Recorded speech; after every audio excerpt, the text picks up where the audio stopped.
data-driven marketing has been the big trend, obviously, over the last 10 years as we've gotten better at tracking audiences, seeing what they're doing, and reaching them across an increasing number of channels.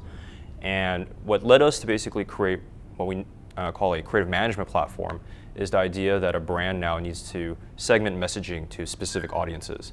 And a lot of people in the industry talk about the right message at the right time for the right audience. And we haven't quite gotten there yet as an industry because the focus so far has been certainly on the right time and the right audience.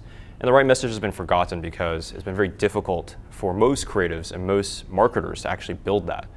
So as a company, we're trying to make it easy and scalable to design messaging for your audiences, especially as they are going across more and more channels like social, like mobile, and display.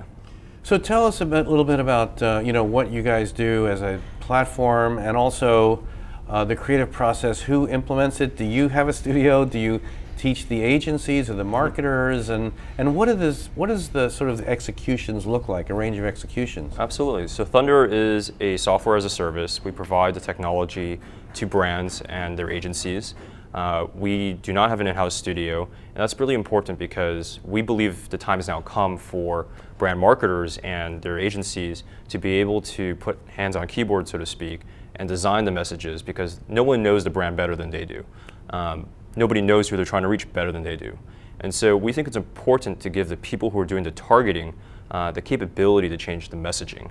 And only by doing that will we be able to bridge kind of the creative targeting and the media targeting. And we think about our customers, and they oftentimes now have what we call a creative messaging matrix, where we're thinking about, okay, the audiences that they're trying to reach, and at what stage of their journey are they with the brand. And when we combine those two, it's really now getting to the actual point of the right message for the right audience at the right time, because we're actually thinking about writing original copy for that specific moment in time for that specific audience.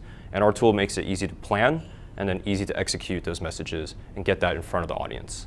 So let's talk about who you're trying to reach and where, and why that's important.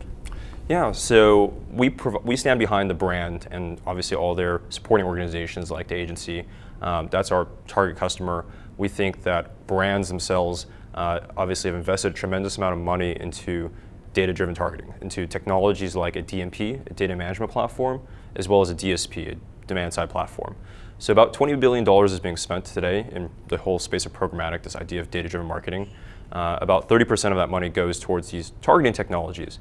But the problem for these brands is when we did a study with one of the largest ad exchanges, we found that over 90% of campaigns didn't actually have a specific creative to deliver to a specific audience.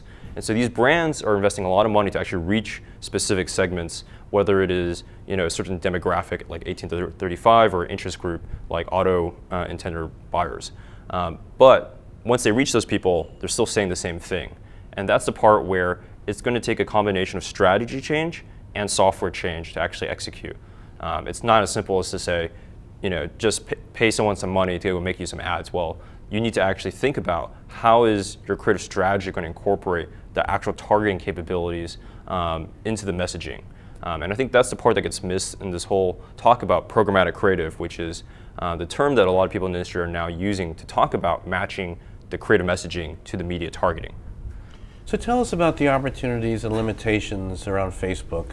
So Facebook, it represents a huge opportunity, obviously, for any marketer. They have a tremendous amount of data on their users, huge amounts of ad inventory. The problem for most players in creative technology is that Facebook also represents kind of a dark hole where they can't actually access. And the biggest reason why is that Facebook's architect to protect user data. They don't want to allow other parties to be able to use that data to actually build an ad using that data directly. Instead, what they would prefer is obviously you design creative specific to audiences, you give it to Facebook, and then Facebook will target it and optimize based on what they're finding to work. And so that's a radically different architecture than what most companies in the creative technology industry are used to.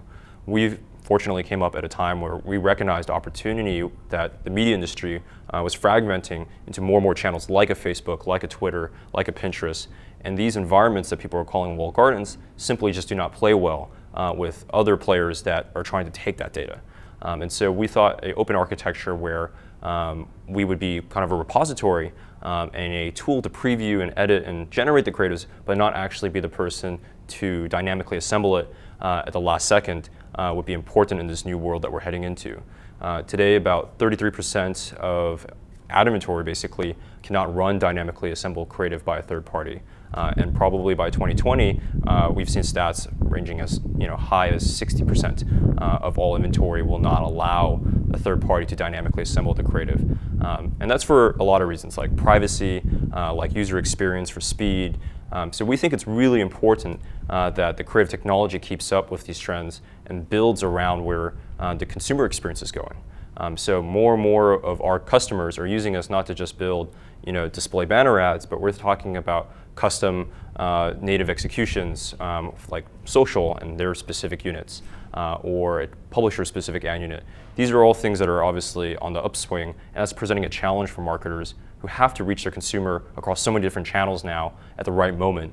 And so to be able to build that message scalably becomes a real challenge, and that's why we just decided to name the company Thunder, actually, because we thought Thunder is what comes after Flash, and Flash used to be the way that all ads were built.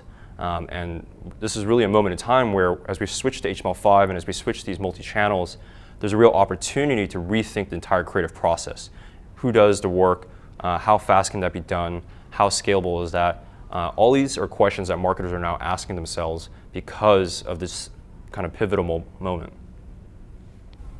And just finally, tell us about the company, how, well, in terms of the footprint now, and in terms of, I know you can't really talk about agencies or specific clients, but give us an idea of like the scope of your base of business clients and perhaps the scope of the impressions. Absolutely. So we have dozens of enterprise clients ranging from some of the largest travel companies in the world to the largest financial services companies in the world, where all of them, what they have in common is this problem of how do I make sure I have a fast, targeted, and consistent message across regions, channels, audiences. So we go after global enterprises and their marketing organization as a customer base. And these are the sort of customers that run billions of impressions each. So we're talking very large scale customer deployments here. So in a short amount of time, our company has actually been able to go from servicing small, mid-sized advertisers to actually some of the biggest advertisers on this earth.